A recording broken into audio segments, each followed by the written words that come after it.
अस्सलाम वालेकुम नाज़रीन, मां आहियां शुएब अली उमरानी ऐं तव्हां ॾिसी रहिया आहियो BR time news.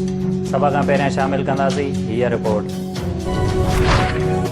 Imran Khan खे वज़ीर आज़म जे उहिदे तां हटाइण लाइ अपोज़िशन जी तहरीक ते वोटिंग 28 मार्च ते थींदी। PTI सेनेटर जावेद ख़ान तारीख़ जी तस्दीक़ करे छॾी। हुन चयो त क़ौमी असेंबलीअ जो इजलास 21 मार्च ते घुराए सघिजे थो।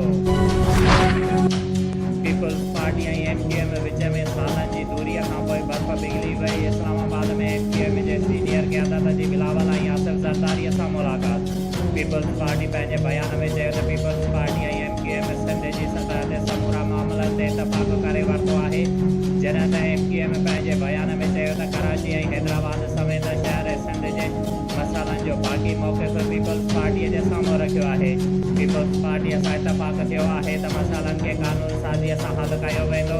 तहरीक अदम एतमाद ते मुशावरत जारी आहे। मुलाक़ात खां पोइ MQM जो वफ़द मुस्लिम लीग काफ़ सां मुलाक़ात लाइ चौधरी शुजात वटि पहुची वियो।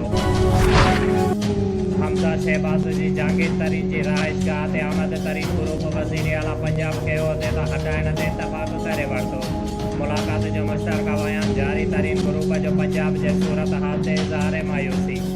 तरीन ग्रुप आईंदा इंतख़ाबनि लाइ टिकेटुनि जी यकीन दहानी वरिती। उहो बि चयो त हुकूमत खां अलाइदगीअ लाइ ज़हनी तौर ते तयारु आहिनि। शबाब शाह भरिसां 60 मेल रोड ॻोठ सभा घोटालकेरीअ में अचानक लोड़े खे बाहि लॻण खां पोइ सॼे ॻोठ में बाहि वकोड़जी वई, जंहिं जे नतीजे में तक़रीबन 15 घर सड़ी राख थी विया। ॻोठाणा पंहिंजी मदद पाण बाहि वसाइण लॻा। काफ़ी देरि खां पोइ फायर ब्रिगेड गाॾी पहुची।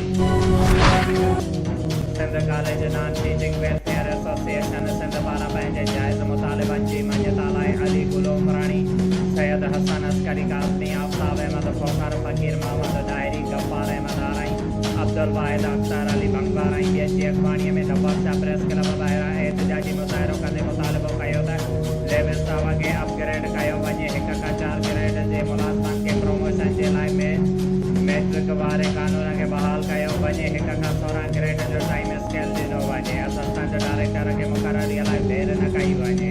असिस्टेंट ऐं सुपरिटेंडेंट प्रमोशन जे अमल तेज़ कयो वञे। लाड़काने रीजन जी लैब असिस्टेंट जे सीनियरिटी लिस्ट खे दुरुस्त करे फीमेल सीनियरिटीअ खे गॾु कयो वञे। हुननि चयो त जेकॾहिं असां मुतालबा तस्लीम न कया विया त एहतिजाजी तहरीक हलाई वेंदी। शुएब अली उमरानी खे ॾींदा इजाज़त। वधीक ख़बरुनि ऐं अपडेट्स लाइ ॾिसंदा रहो BR टाइम न्यूज़।